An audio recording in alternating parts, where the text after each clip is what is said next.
My late husband, David, had two children, Thomas and Megan. Their mother, Kelly, had primary custody with David getting the kids every other weekend. Kelly was just a joy, dragging David into court at every opportunity. If David found $1 on the street, Kelly would drag him into court to get her fair share. David always took care of his kids, paying not just his child support, but also much more. When David and I decided to build our home, we set up what would happen if one of us died before the other. Basically, the survivor would get the house, but when the survivor died or sold the home, 50% of the proceeds would go to their designated heirs. For David, his children; for me, it was my sister. We were both contributing equally to the new home. Then in 2018, David decided to change jobs, and he was taking 2 weeks off between the end of his old job and the start of his new one. David had almost all of his insurance, including life insurance, through his employer. He was killed in an accident a week before he was to start his new job. David had a will that left his savings, we kept our finances separate, and $401k to his children, but there wasn't a large amount. There was no life insurance. We did have mortgage insurance, so when David died the house was paid off. Kelly hated me and did everything she could to make her kids do so as well. So it was no surprise we didn't have any contact after David passed. I was surprised when Kelly reached out to me a couple of weeks ago. She said that she and the children are struggling financially since she ended up having to close down her business in 2020. She is working now, but at a low-paying call center job. She wants me to sell the house so that half the proceeds would go to the kids and she can use that for their education and medical expenses. According to Kelly, Megan is having medical issues and needs treatment that her insurance does not cover and Kelly cannot afford. I said no, I was not selling my home. Honestly, I could care less what Kelly thinks. She has been an idiot to me since the day I met her. However, David's parents, whose opinion I do respect, also called to say that they believe it is what David would have wanted. I told them I would think about it. I know my husband loved his children more than anything and would have done anything for them. Right now, living without rent and mortgage, I am on track to retire very early. I have decided I am not giving that up. His parents told me that David would be ashamed of me for being a selfish idiot, which I admit hurt to hear. Am I the idiot? Kelly has demonstrated her propensity to squeeze your late husband for every cent she could, and now that he's dead, she's setting her sights to you. She's shown you who she is, so believe her. Go full no contact with her if you can. Oh, not budge an inch on selling your house. This will sound cold, but the stepchildren are ultimately not your responsibility. If you want to find a way to help with Megan's medical expenses, that's your prerogative, but get a lawyer so that you can execute it in a way that Kelly has no say over. Not the idiot. Not the idiot. What your husband wanted was what he did. He left his estate to his children. He left your home to you. If he'd wanted something different, his will would have been different. If his ex could not afford to continue her lifestyle and still afford everything, and frankly, given her past with your husband and his money, she's had more than her fair share, then she needs to do what every other responsible parent does. Cut back and budget. Not expect you to subsidize her life and her children at the expense of yourself. If his parents are feeling obligated, they can step up to help towards their grandchildren's care. That is their right, not their incredibly manipulative attempt on your home. Stick to your guns. This is your house. It might be difficult getting his parents to understand that, but here's what you say. I respect both of you quite a bit, but I have to do right by myself right now. This is my house, and the people you want me to sell this for have never shown me the slightest bit of respect. I've taken your opinion into consideration, and I remain firm on my decision. I will not be selling my house. I hope you can respect my choices as well. Full disclosure, I do eat meat, eggs, and dairy.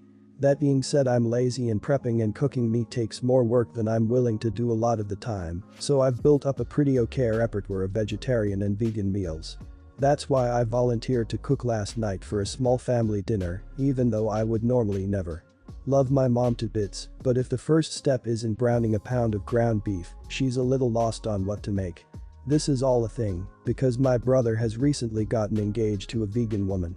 None of us have really spent a lot of time with her due to pandemics and generally having our own lives. The time I have spent with her has been perfectly nice. I'd thought this would also be perfectly nice. So, I did my best. I put together a Dijon vinaigrette salad, pasta tossed with roasted asparagus and cherry tomatoes, and because this is America where carb on carb doesn't have to be just a dream, some bread I freaking vetted to make sure it didn't have milk or eggs in it. She could eat every single thing served. At least I thought so.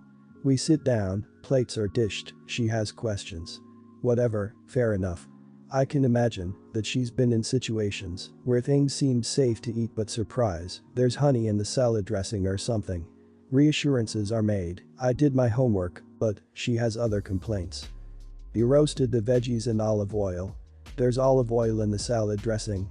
The pasta isn't whole wheat. This is white bread. Yes. Vegan, all of it, but not stripped down to as few calories as possible.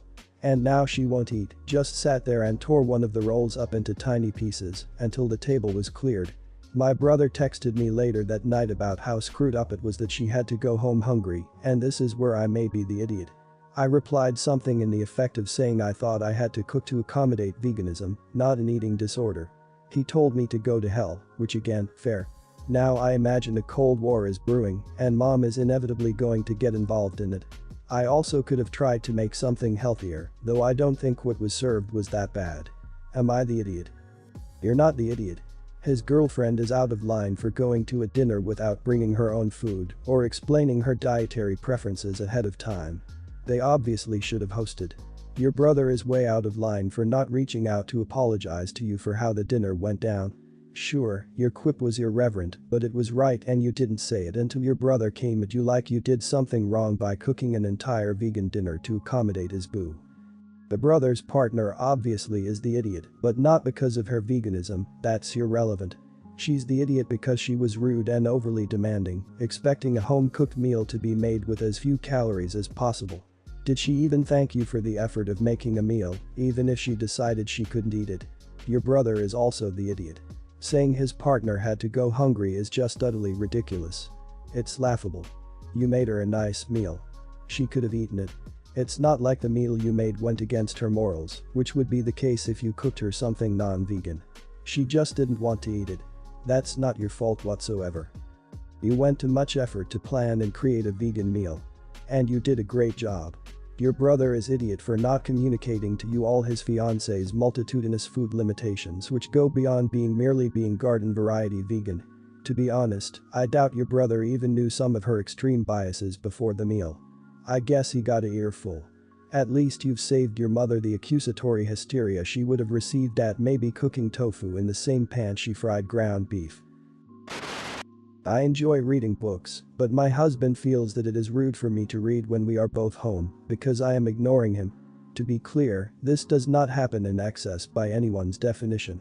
I have read a maximum of 5 entire books since we got together a decade ago, primarily to avoid upsetting him. We have very similar work schedules. Recently, I bought a book that was the first in a series of 3, and it started this argument to a higher degree than usual because of the fact that it is a series.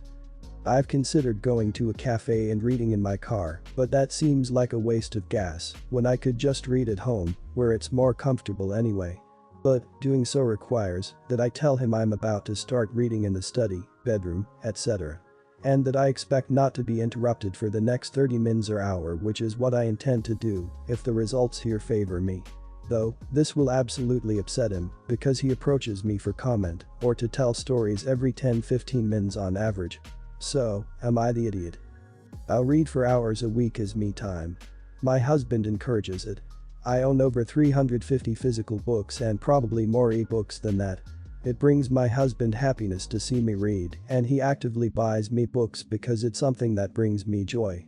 It's a hobby, relaxation time, and good for your mind to decompress. You're only asking for 30 minutes at a time. And your husband has an issue with this. He's asking you to give up something you enjoy that's not illegal or damaging for his own ego and wants and needs. That's not right at all.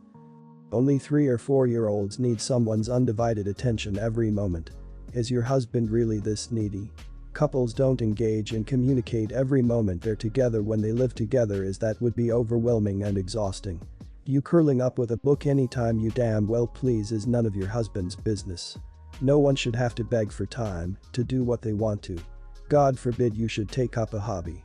You need to sit him down and tell him how abusive and intrusive this is and that you do not have to do anything different and he needs to deal with it himself. I don't know if it's insecurity or extreme control issues, but his stance is ridiculous. I've had a similar disagreement with my husband. I dislike most television shows and I love to read. For the first few years we were married, it bothered him that we would sit down together at night and I would read while he watched TV. I was literally right next to him in the couch, but it bothered him that I wasn't engaged in the same thing he was. Finally, he realized it wasn't a commentary on him or how he spends his time, it was just that I had different interests than him. Now, we choose a few shows we watch together and otherwise I read while he watches. I, 34, have a daughter, 11, and an niece, 7, that lives about 5 houses down from us. My daughter has a decently sized collection of dolls, ranging from American Girl to Baby Alive. She loves all of her dolls dearly and takes very good care of them and understands how precious her more expensive dolls are. Her favorite doll is an American Girl doll with very curly hair that needs to be taken care of gently, so whenever her cousin comes over she puts her up on a high shelf in her room and is very clear in saying that she cannot and will not play with her dolls on the high shelf. She paid for this doll entirely by herself, so it has lots of sentimental value as well. I don't find her behavior bad, and I'm happy she's setting a boundary, so as long as my daughter's rule is followed I don't interfere. Yesterday her cousin came over to play as she usually does on the weekends. Everything was going as usual until I heard my daughter screaming bloody murder. I went upstairs to find her doll clutched in her hands with straight hair. And a brush in my niece's hand. Turns out my daughter left to go use the bathroom and my niece climbed her nightstand to get her favorite doll and wanted to do her hair. I comforted my daughter first, telling her that this was a fixable thing and that I'd put her doll's hair in rollers and she'd be fine. I sent her off to her dad so that he could take over while I took over with my niece. I tried explaining to her why touching my daughter's doll without her permission, especially after she had been told multiple times not to, was rude. My niece insisted my daughter was a bully for not letting her play with it and wouldn't budge. So, I called my sister to make sure an adult was home, packed my niece's things and walked her home. Before we left I explained to her that she couldn't touch things my daughter did not want her to touch, despite her still not budging, and that she could come play again if she apologized. At the door I explained to my other sister who was at their home at the time what happened. I told her I'd call my sister later, and that was it for the time being. Today my sister called me after I left her a voicemail and a text thread explaining everything. She told me her daughter cried saying her aunt and cousin were both bullying her and proceeded to call my daughter's doll a stupid toy and that my daughter should have just let her play with it in the first place. I continued to try and tell her my side, but she also wouldn't listen. I'm not really sure what to do. I've gotten lots of mixed opinions on this whole situation from friends and family. I kind of just want a verdict. I am glad you are one of these parents who respect that their children don't have to share their property. Your niece came to play, but instead she made your daughter feel horrible. Sorry, not sorry, you have to put your own child's well-being as priority. Besides, you didn't kick her out or anything, you took her back to her own home, making sure beforehand that there was an adult present. At 7, your niece should know how to behave. If she doesn't, and worse, if her parents encourage her to act this way, well, I feel sorry for her and people around. Your niece not getting her way doesn't mean she's being bullied. That's something antagonists say. Your sister is encouraging, that means it, and it's frankly appalling. Boundaries are important to establish and enforce within reason. Respecting boundaries is equally important. The fact your sister went on the offensive and immediately said, "My daughter should get what she wants because it's a stupid toy." That's how people diminish the damage caused to deflect any wrongdoing. She's an idiot teaching her daughter poor behavior and gaslighting. I think you should let your daughter decide if she needs an apology from her cousin or not. Even give your daughter a chance to explain to her why it was a problem. She is quite a bit older than her cousin, so it's not surprising she has a much better grasp on things like boundaries. And I think it might give your niece a chance to hear from your daughter how it affected her, rather than hearing it from a grown-up whose job she thinks is to make it fair. I, 25, and my husband, 29, are in the process of adopting 2 cute little twins that will be born in January. The biological mother is a young teenage girl, 15, who doesn't want to keep them. She's the daughter of a friend of ours and somehow it got through that we wanted to adopt, so her family called us as soon as they knew that she was pregnant. We've been with her all her pregnancy, and even if she doesn't want to be a mother, she will still be able to visit the twins as often as she wants because we live in the same city. As soon as we found out about the baby, we began looking for names, and when it was confirmed that it were going to be twins, a girl and a boy, we decided on the names Ellie and Evan. Last week, however, we were informed that G had chosen names herself, Walter and Agnes. She didn't choose them because of a relative, just because she thought they sounded cool. I don't think I have to mention how outdated the names are, and H and I simply don't like them. But even if the names were great, they are still our babies. We will raise them. G said she never wants to visit them, although she will probably change her mind. We insist on naming them. They will also get our last name and legally be our children, which was decided and agreed on 5 months ago. G's family is upset with us for not accepting their real names and is threatening to look for new parents. Her sister told us that they are just bluffing and hoping for us to back off. So, I was adopted.